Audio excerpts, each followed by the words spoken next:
This is the AT Banter podcast, a balanced and entertaining look at assistive technology, accessibility, and its importance in people's lives.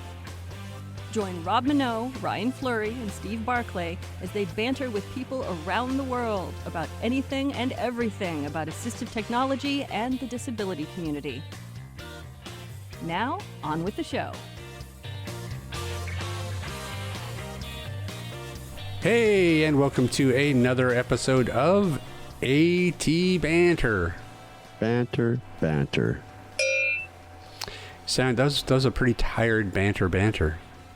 Well, not so much tired, but I woke up this morning and fought with my Keurig for about half an hour, and I think it's dead. So I had to find our drip coffee maker. I had to find our paper filters, and I had to actually brew a pot of coffee. So I was a little frustrated this morning. Yeah, I'm afraid my Keurig is starting to go too. It doesn't make the coffee as hot as it used to.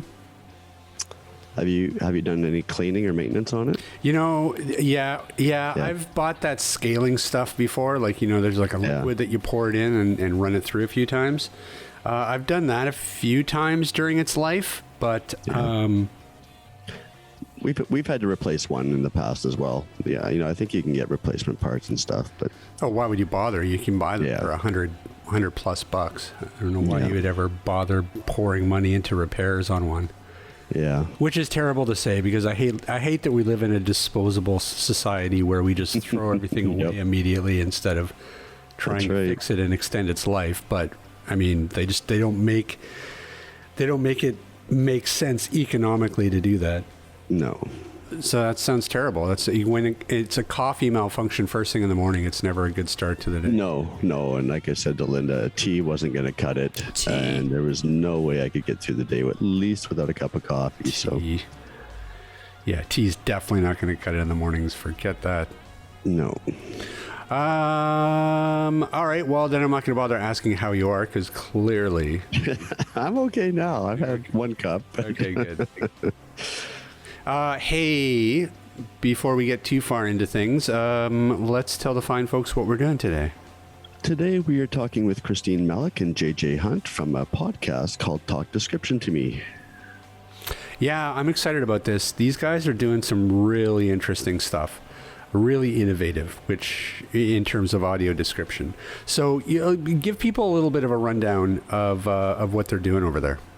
Well, JJ's been doing audio description for over 20 years, and Christine Malec is totally blind and has been since birth and is pretty curious about events going on in the world around us. Those of us who are blind miss so many things in our daily lives. Just walking down the street, we can't see events or signs or, the recent Mars rover landing.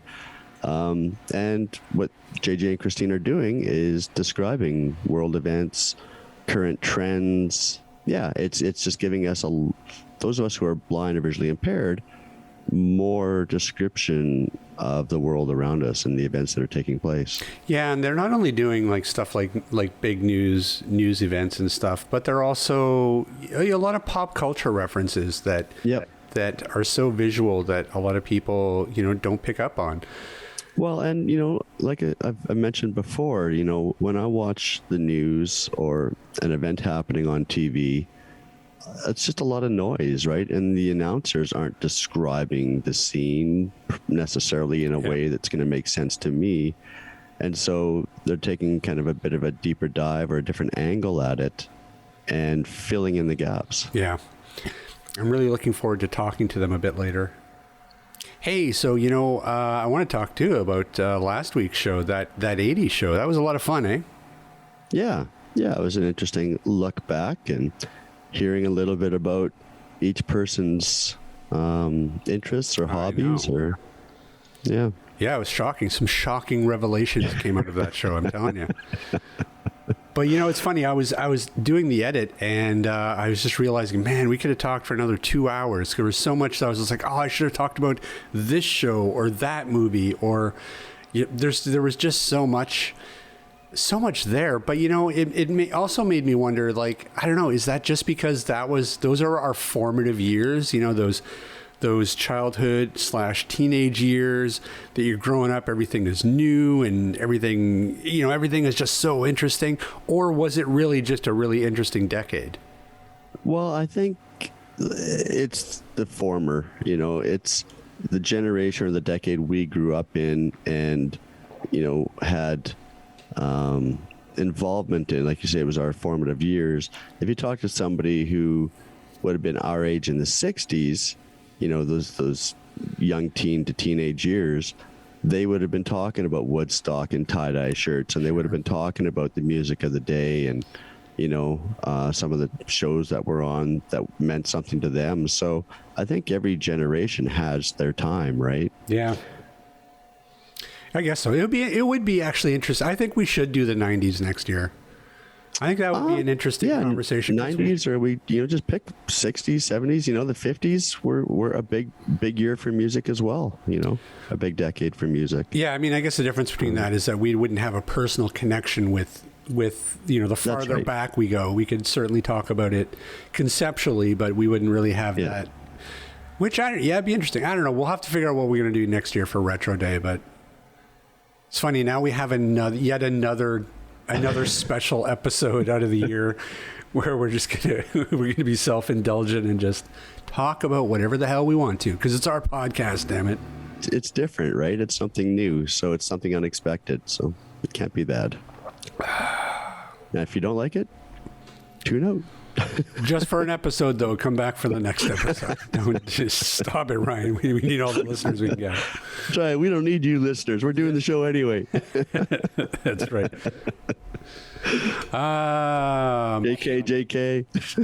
JK. We love you. So before we do bring JJ and Christine on, I do want to be a little bit self-indulgent for a minute and do a little bit of a plug. Blind Beginnings has a trivia night that is coming up on March 6th. And it's a great opportunity to come hang out and do some trivia and help support Blind Beginnings as an organization. Full disclaimer, of course, I do work for Blind Beginnings, so I do have a bit of a vested interest in that, but it's a great charity, and we'd love to see you out there. So, if you're interested in trivia, blindbeginnings.ca is the website. Just go there, and you can buy tickets there. And do you have your tickets? I have to work. I have to actually work to make it entertaining for you guys, so I get to play trivia. Excellent. Hi everyone, this is Steve from Canadian Assistive Technologies, and this is a shameless plug. A few years back, everyone was all excited about the Pen Friend from RNIB, which allowed folks to use small stickers with a chip in them to label products and record descriptions.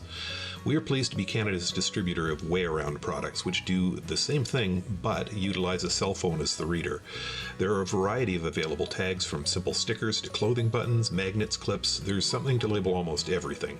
The descriptions you enter can be any length, and they are automatically backed up to your account on the web, so no matter what happens, you'll never lose your descriptions. Check them out on our website at www.canastech.com.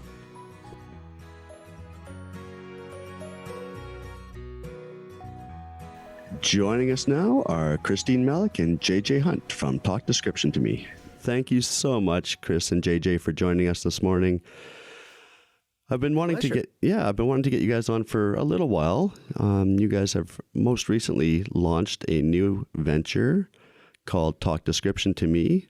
And so I wanted to have you on to talk about that, because it's a very interesting way to approach, I think, podcasting and audio description. So welcome. Thank you. Cheers. Thanks. So why don't we start with where the idea for Talk Description to Me came from?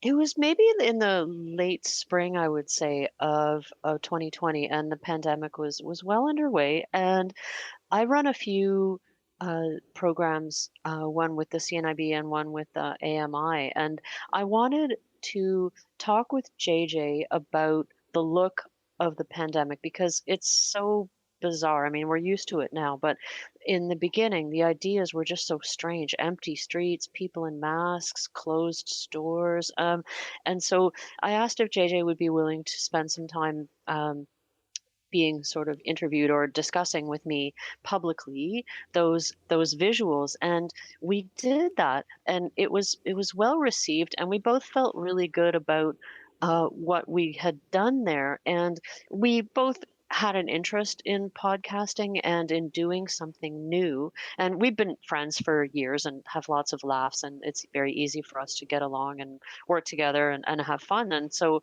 JJ kind of said, that worked so well. What do you think of expanding it into a full-on podcast? And the more we thought about it, the better we liked it. And as we got into producing episodes, we realized the gap that had always existed, but that no one had really named, at least that I'd ever heard, which is the way things look in the news. And so we're used to talking heads, and we figure, okay, we're getting, they're talking, so that must be as accessible as the news is going to get for the blind community. But as we kept producing episodes and gaining listeners, we started to realize the extent of the gap. As we began to try to start to fill it, we realized how significant the gap was, and it's been sort of building steadily ever since then. And so, JJ, being in the audio description field for over 20 years, what sort of challenges do you find describing, I guess, the events happening around us day to day, whether it be, the riots at the Capitol building or TikTok sea shanties? Like, how does it differ from, your typical audio description? Well, you start with the same core principles, right? You start with the same idea. Describing the visuals means just say what you see. But it's so much more nuanced when you're trying to describe things that are emotional or things that are unfolding in real time. And context is so important when we're describing the visuals of political events or social movements.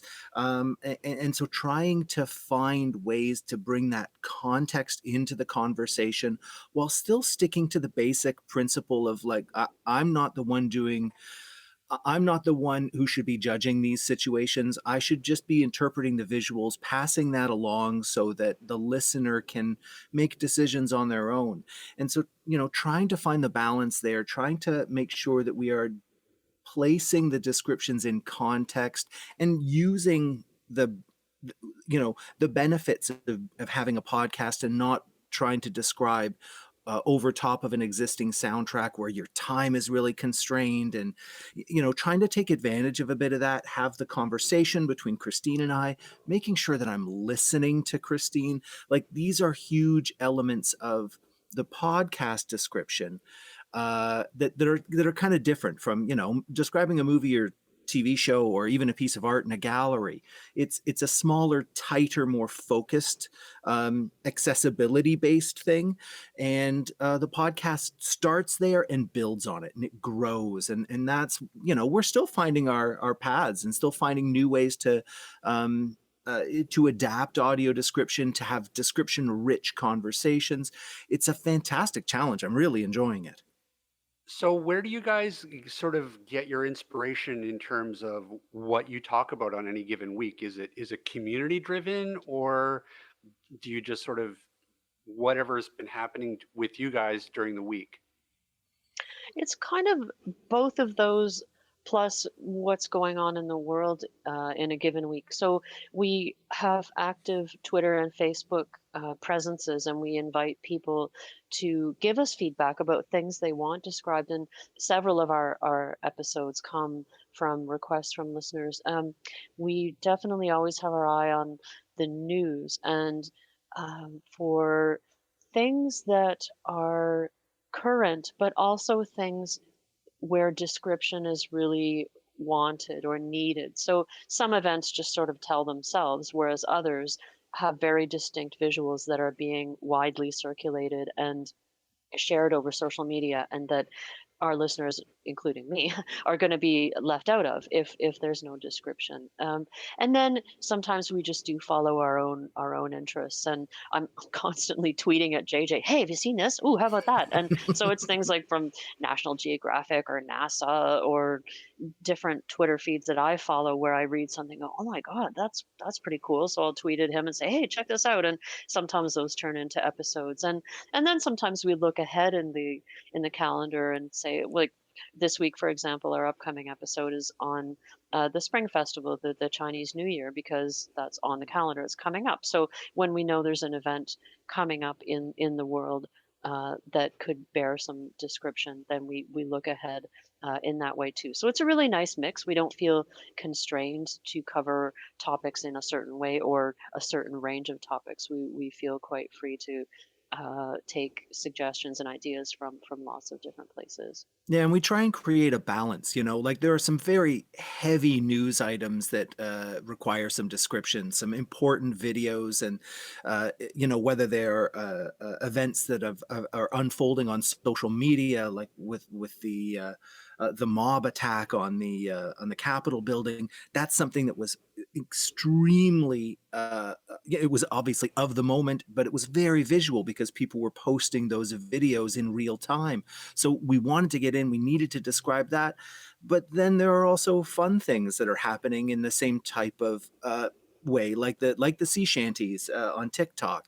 That was happening in the moment, that's of the moment, and so we wanted to get on top of that. And then there are other things that are not necessarily linked to what's happening today, like we've got episodes coming up on the description of flags, or we've done things on the Northern Lights, the Aurora Borealis. Those aren't necessarily tied to to the actions of the day, but we want to make sure we have a mix of both, extremely topical and other things that are of interest, and things that are heavy and have social ramifications, and things that are kind of light. We try and mix it up a bit. We try and be a little bit aware of that, but we don't have any strict formula to speak of. Christine, I believe you've been visually impaired or blind all of your life. So how much does your curiosity about the world around you play into this? It's a huge part, and that's true. I have been blind since birth, and so yeah, curiosity is a big part of my whole professional life, actually. But the it plays a part in some of the things we cover because, like I said, I follow Nat Geo or the Canadian Space Agency or entities that are doing science or culture stuff, and there's always things I want to know about. Oh, okay, what does that look like, or what does it feel to look at that? And then within episodes, there will be times where JJ will describe something, and there's a part of that I want to take a step back and say, oh, let's take a step back. So yeah, fire tornadoes I've talked about before, because we did an episode on the climate crisis and talked about fire tornadoes, but then I wanted to take a step back and say, okay, what does a regular tornado look like? Right. So curiosity based on the gaps that have always existed for me in my world. And I'm thinking of, we did a description of a postal sorting machine, and so JJ did this very, I know it's elaborate machine, and it's kind of hard to follow the description,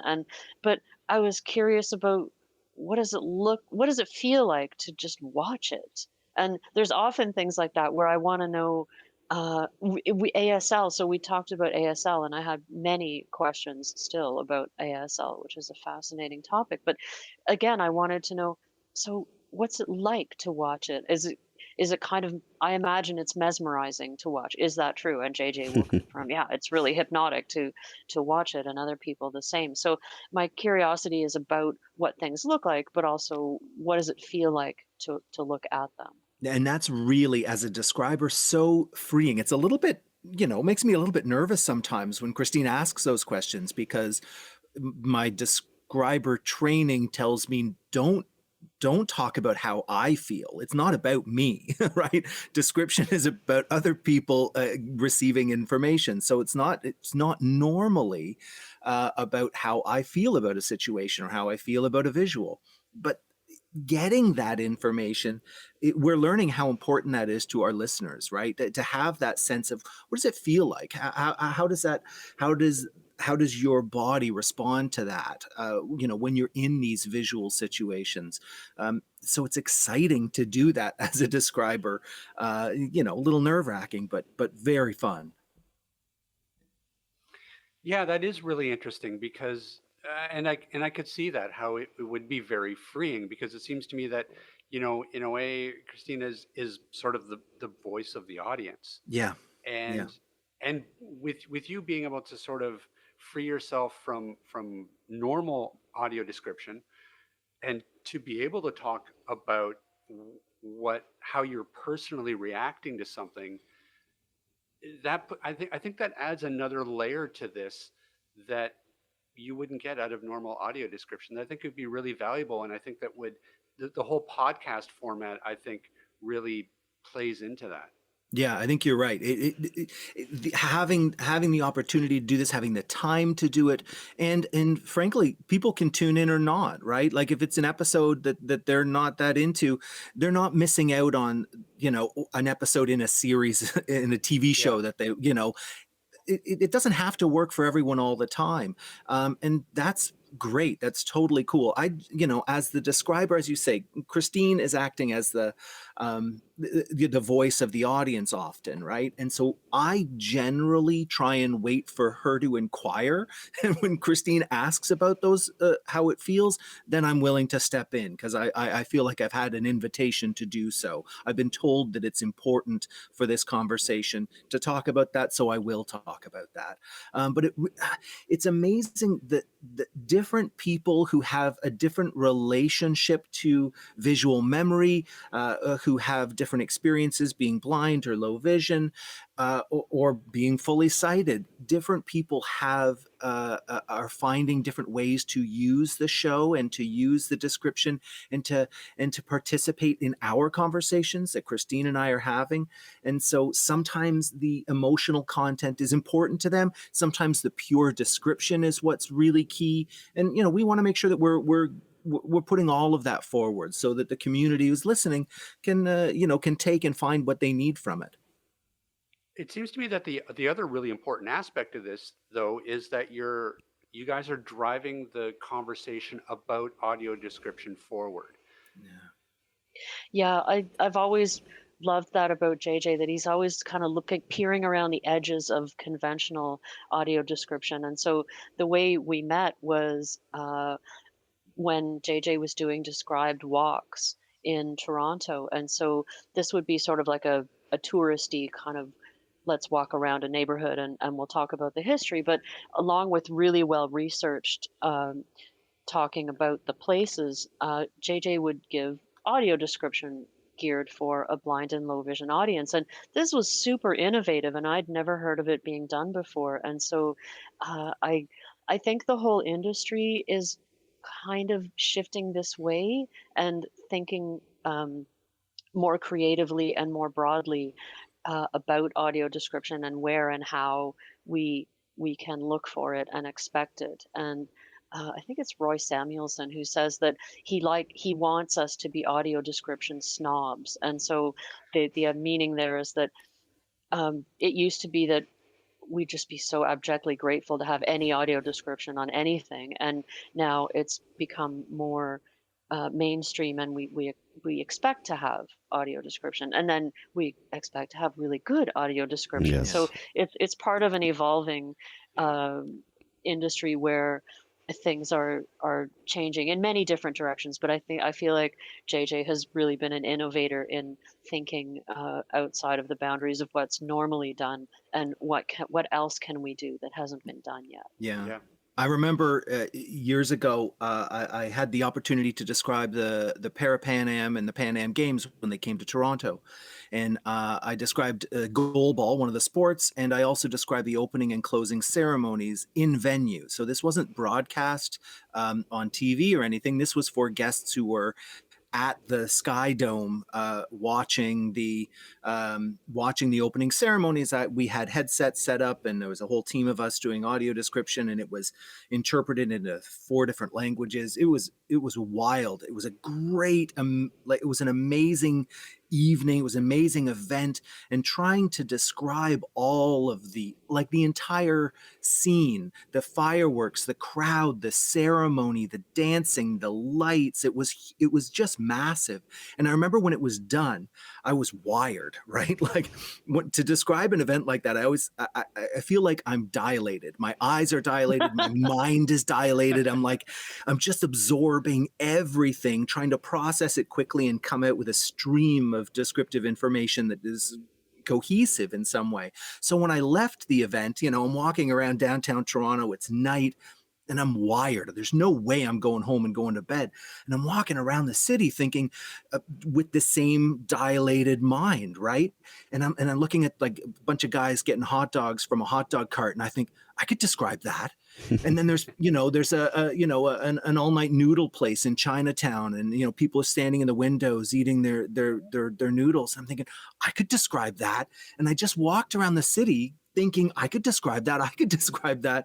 And that's kind of how some of the early ideas of this started to form. Like, wait a minute, everything really, if it's got a visual element, it can be described. And some of it maybe isn't high priority, but some of it's really interesting. And it's also, Christine and I talk about this a lot. Sometimes it's the little things. It's the people watching. It's the little elements of daily life that are missing from audio description. So if we can find a venue, and this podcast is a great way to do it, if we can find a venue to kind of put some of those descriptions forward and make not only big picture events more interesting and dynamic, but like the little bits of daily life more interesting and dynamic, like, hey, I'm all for it. That's fantastic. Let's bully on. My dream gig for JJ is people watching. And so we haven't figured out how to manage this, because you can't just sit and describe people, like sit on a bench and describe people as they go by. That's going to have some bad consequences. So we still have to work out the logistics, but there is so much scope there. And I remember one of the early walks that I went on with JJ, he was talking about something completely other. I don't even remember what that thing was, but it happened to be Mother's Day, and he just kind of slipped in, oh, and there's a gentleman walking by with an enormous bouquet of flowers. And I went, oh man, like how much, and of course, living in a big city, that you're missing all sorts of interesting visuals of just people watching. But when he just slipped in that one little detail, I was like, okay, I want a whole hour of that. Yeah. JJ actually came up with a brilliant one. I don't know that we'll ever do it, but as a bonus, maybe for like Patreon subscribers or something. What did you call it? Description after dark? The sketchy things you see walking around, at 1 a.m. Description, the red light district. Yeah, exactly. Well, I think that came after I'd been walking downtown, and I saw 3 people in a row with outrageous lewd T-shirts, right? Like T-shirts with like amazingly graphic images, and I think I sent Chris a tweet like, okay, T-shirt number 1, T-shirt number 2, T-shirt number 3, because they were just so fantastic. And I thought, this is one of those things that comes and goes. I walk by it, and as a sighted person, I see those 3 shirts. It brings a smile to my face. It's something that I get to carry through my day. It's a laugh that I have. Yeah. It's a bit of cheekiness. And I think if I'm walking beside Christine, she doesn't get that moment. That's something that she doesn't get to participate in. She doesn't get that boost in her day. She's got others that I don't have, but that's one that I would like to be able to share. And so in that moment, that would, came out as a text to Chris, but maybe an After Dark would be, that would be something. And when you asked about how the podcast got started, that was part of it for me, was that being friends with an audio describer, JJ's an awesome guy, and he's an audio describer. So I would get these tidbits where he'd describe something, and I think that's gold, and it's just me who gets to enjoy it. And so the idea of the podcast appealed to me so much, because I wanted all of the community to have access to these gems. And so both of us, I guess, share that desire to make things, more available to everybody, and not just to certain people. So in JJ, you describing, these lewd t-shirts that you're seeing and the different scenes at night. Are there any topics that you guys will steer away from? Oh, that's a good question. Ooh. Oh my So God. I don't think we have had any like full topics that we've steered away from, but there have been moments where you have to take a step back and say, what's the value in this? What am I willing to do as an individual? Like, we have to think of our own mental health. Mm-hmm. We did the 9/11 episode, Right. and it was important to do. We had listeners who'd requested it. We thought it was a positive thing to do. But when it was done, we hung up and we needed to go on our separate walks and have some quiet time. It's hard to dive into some of that stuff. Sure. And so, I remember when we did an episode on political cartoons, and there was I wanted to make sure that I was describing a range of ideas that didn't just come from the political right or left, right? I've got my own take on the world. I've got my own politics. But if I'm describing political cartoons, I want to make sure that everyone gets offended, right? Mm-hmm. And there was a certain side of that where, when I moved too far, frankly, to the right, some of the political cartoons were just so ignorant, so racist, that I didn't want to look at them. I didn't want to promote them. And as much as I feel like there's some theoretical value in making sure that material is available to people who are vision impaired in the same way that it's available to people who are sighted, I didn't want anything to do with it, right? So we stated that, we made sure that was clear to the audience, but we didn't go there. Right. I remember when the Proud Boys were first mentioned publicly, there was a video circulating. Yeah. I messaged JJ, I said, what do we do with this? And he looked at it and we talked about it and we just kind of went, no, I just, I can't go there. And so, if we were, I don't know, employed by CNN or something, and they said, okay, here, cover this, then I guess we would cover it. But Sure. this is our podcast and we have some, discretion, and they are hard. Those things are hard to talk about, and they're hard to listen to. I mean, when you have to talk about them and ask questions and edit for a few hours and really immerse yourself, those are hard. I remember as well, in the episode on the Beirut explosion, there's a piece of Mr. Rogers' wisdom that I always come back to, which is, in any terrible situation, one way to cope is to look for the helpers. And that piece just stuck with me. And so I sort of said that in the episode, and then we kind of paused and said, are we going to talk about the horrible visuals of aid workers and injured people and the medics and the graphic consequences to human bodies when those the personal stories. and we kind of didn't. We decided that was too harrowing, and again, well, I don't know. I think those end up just being personal boundaries that we have to have for ourselves, and we make those choices. We talk about them and are sensitive to each other's boundaries around that stuff. And we never, I don't think we've ever had of course, we've never had a dispute about it. We have similar values. But those are, so it's not so much issues that we won't cover. It's certain aspects of issues that we just find too difficult. Sure. Yeah. And I do remember this wasn't about the podcast specifically, but it was a moment of to describe or not to describe. This was at the Pride Parade a few years back. And Chris, I think you were in the audience for this one. I love this story. Yeah, this was the one where Justin Trudeau was going to be in the parade for the first time, and Black Lives Matter were the honored guests that they led the parade.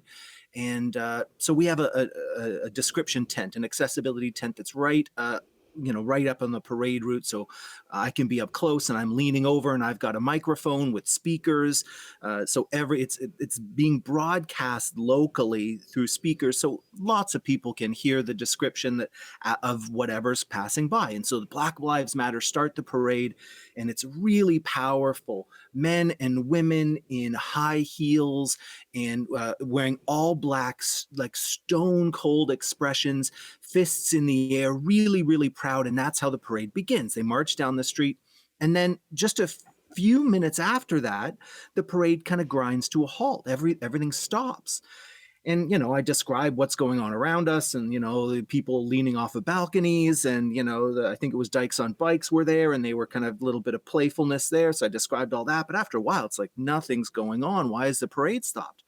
And someone says, oh, I've just heard word on Twitter that the Black Lives Matter group has stopped the parade. They've completely halted the parade. And I said, well, does anyone have any visuals? So someone pulled up some photos on their phone, showed me the phone. I described those visuals, but it kept going on and on and on. And then I glanced up, just looking for things to describe.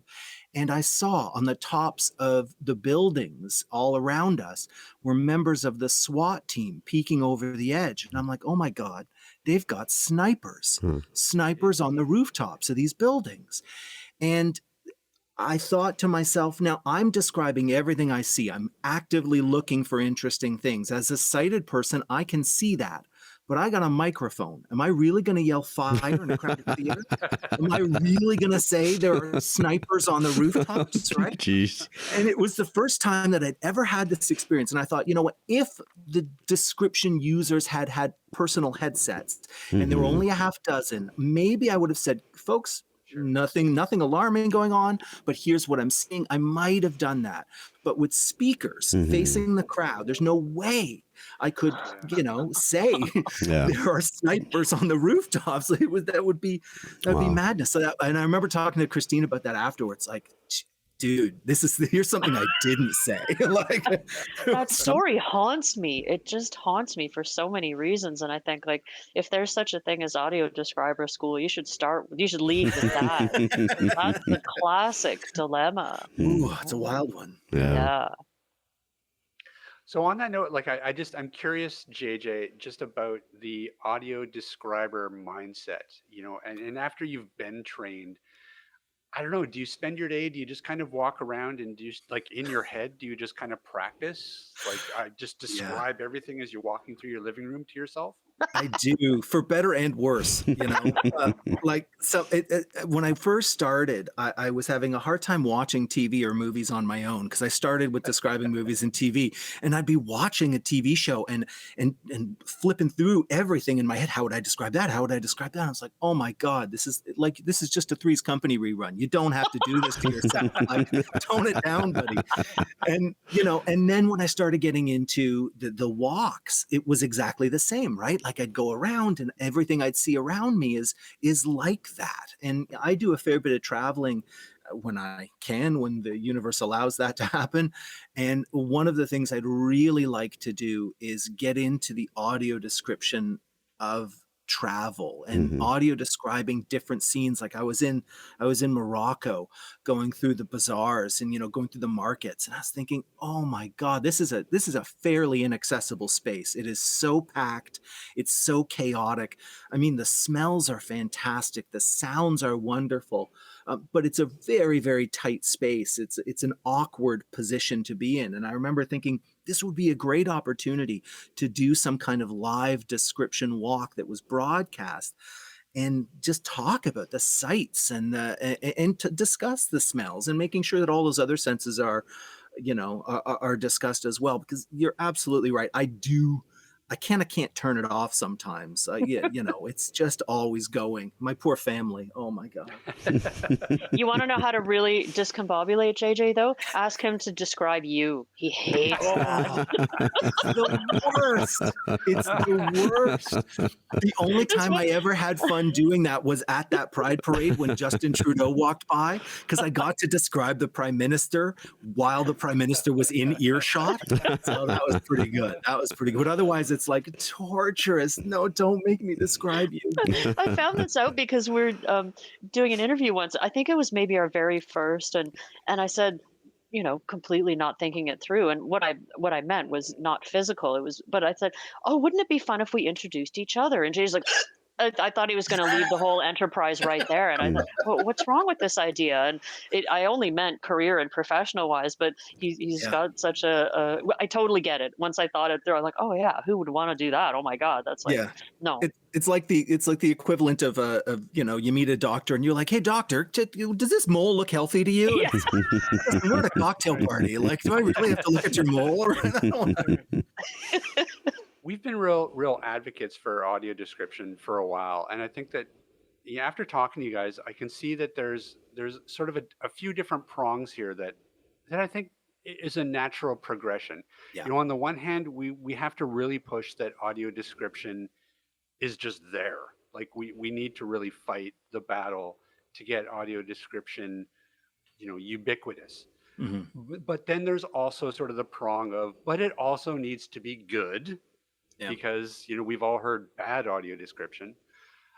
And then I think that there's you guys, which is, and we need to innovate a little bit, and we need to see where we can insert audio description that maybe isn't intuitive.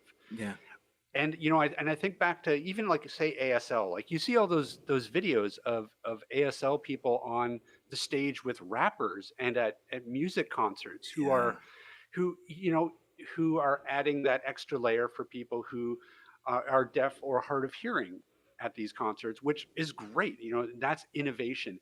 And so you guys are kind of, I see you guys doing the same thing for audio description, because some of this stuff isn't something that we would think of. And, here we have, in town, we have an organization called Vocali that does audio description for live theater events, but also like doing things like describing fireworks, which, to somebody who's sighted, you think like, well, how the hell are you going to do that? But so it's this sense of innovation that I think is also really important to drive audio description to the next level. Yeah, totally. And I think, we're ready for it as an industry because describers have been around long enough. We have new ideas and we can start moving forward with them. We're at a good place with technology, with podcasts being where they are, and the sharing of audio content and the sharing of video content. That's making that a genuine possibility. But I think the key is that the audience, description users, have been using description long enough that we all have we know we have a baseline, right? We all share a common description language. And so in the same way that film has this sped up continuity now, where, if you watch a TV show from the 1950s, it is so painfully slow compared to a TV show now, because the audience has gotten used to the tropes, they've gotten used to the editing style, and it can get faster and more complex. Audio description is exactly the same. The audience has been around a long time. They've heard the audio description. They know what's good. They know what's bad. We have some shorthand. And so we can start from there and now build. We've been around long enough, all of us, describers, description users, we can grow this. And people are starting to do that. You talked about the description of fireworks. Have you seen the technique where people draw on your back? Yeah. It's awesome. Yeah. So instead of just describing the fireworks, you simultaneously, it's a one-on-one experience, have a describer standing behind you and using finger patterns, they draw on your back to say, here's the fireworks, it's streaking up and exploding. And then you tap on the back with little kind of butterfly taps so that you get a physical representation of that, of the firework, as well as the description of the color. And you also have the sound. And so it's a very personal experience that's rooted in audio description, but not limited to, I think I'm totally with you. I think we're ready for it. I think there's an innovation, another innovation that JJ has been part of, if not, I don't know if you started it, but the deep dive idea. And so JJ's done a deep dive, the James Bond files. And so it's taking a movie franchise and making a series of podcasts about a deep dive. So not just the action that you can fit into the movie, but then really break down the sets and the way more subtle stuff, like what did a kiss look like in the first James Bond movies versus later on. And so that's another innovation that I really love. And when you present that to audio description users, they drool because everyone's got the movie or the TV show that they would love to get the deep dive Yeah. into. So I feel like I'm hoping that that's the next frontier in audio description. Well, it's interesting, because we've had director's cuts and extended cuts for quite some time now, and I actually never thought about having an audio described, extended cut or director's cut, like a deep dive like you're talking about. That'd be very cool. Yeah, Yeah. it's really fun. I started with the James Bond for AMI, and it was fascinating. I really enjoyed it. I'd done some test work with it before. I've been shopping the idea around. But when you take something like James Bond, which spans decades, and you take a look at the way the film history has evolved, the stories have evolved, it's important to, when you have the opportunity with a deep dive, to do in-depth description of character and in-depth description of vehicles and settings and locations, but also to talk about how those sets and locations tie into the morals of the day, or the design, the design principles of the day, and the evolution of things, like the evolution of those kisses, or the speed of editing, and how fast the fast pace of new content versus how slow the editing was in earlier days, and how that is how you might hear that when you're listening to the audio description of the film.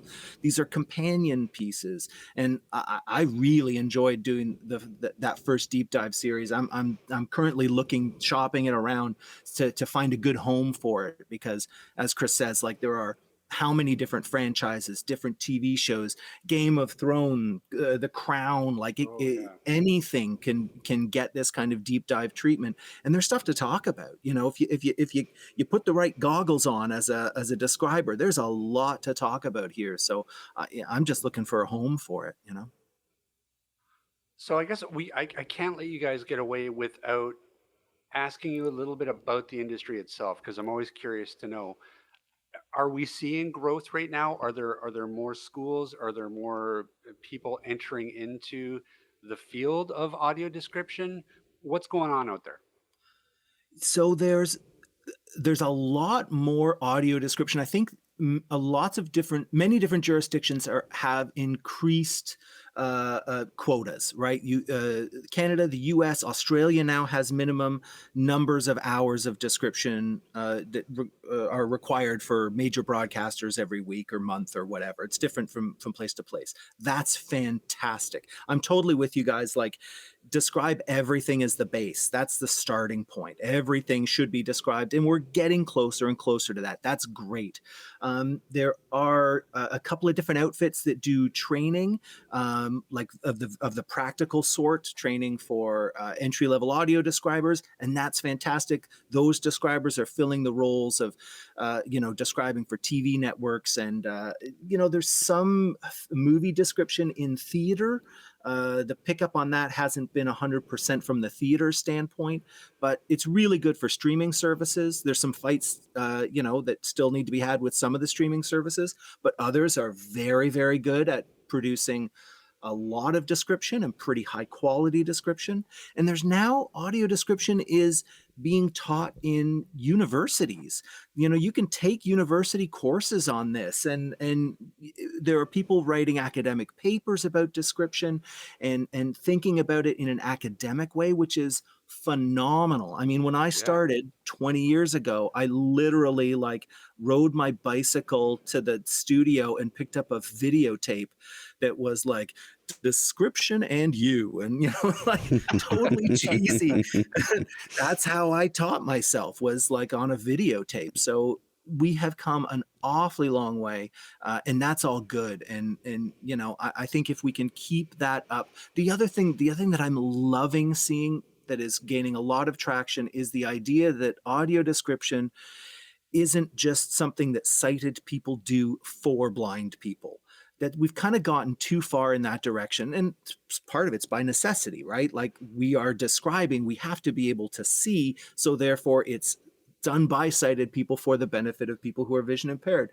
But there are so many roles within the industry that can be filled by people who are blind or low vision, right? There's no reason for it to be as totally dominated by sighted people, and we're getting there. There have been producers in the field long enough who are blind or low vision. They're moving up the ladder in various companies and organizations. So they're in the place where they're making decisions and hiring people. There are consultants. There are collaborations, which is the best. Like what Christine and I have. This is a collaboration. This is a 2-person project. This is not a describer's project. It's a collaboration, and that's, I think, the most exciting part of industry growth for me is the proper inclusion of people who are blind and low vision in the creation of audio description.